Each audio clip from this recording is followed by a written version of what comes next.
Çay içtiniz mi böyle?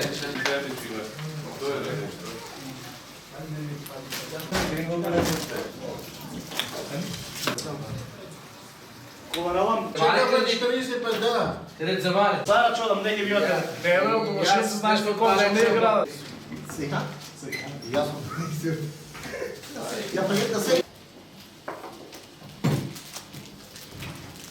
بسم الله الرحمن الرحيم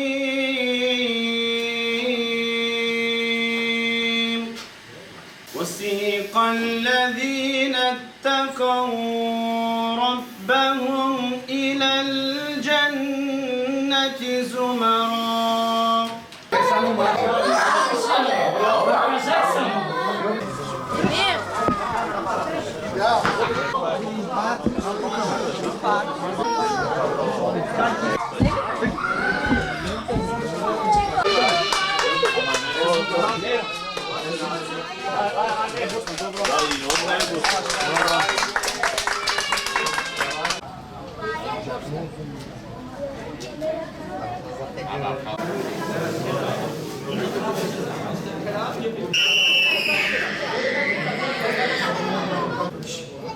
أعوذ بالله من الشيطان الرجيم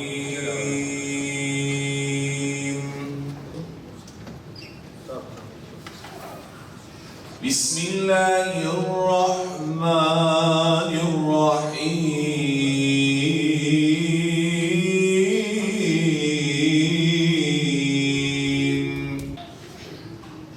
وسيق الذين اتقوا ربهم إلى الجنة زمرا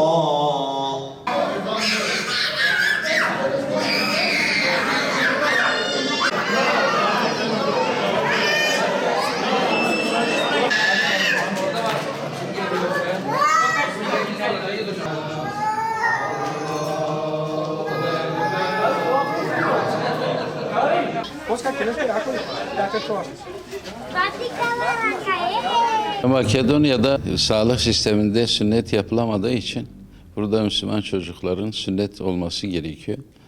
3 yıldır neredeyse geleneksel hale getirdiğimiz bir çalışma. 3 yıldır geliyoruz. Avrupa'da faaliyet gösteren İHO Ebrar ve Avrupa Eğitim Eli sponsorluğunda hayırseverlerin bağışlarıyla bu sünnet etkinliğimizi gerçekleştiriyoruz. Yani 3 yıldır epey bir sayıda sünnet yaptık. Bu yılda dün başladık. Bugün 2. günü.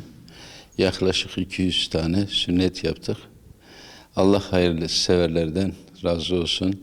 Özellikle İHO Ebrar ve Avrupa Eğitim Eli'ni bu faaliyetlerimize destek verdiği için çok teşekkür ediyorum. Allah onlardan razı olsun.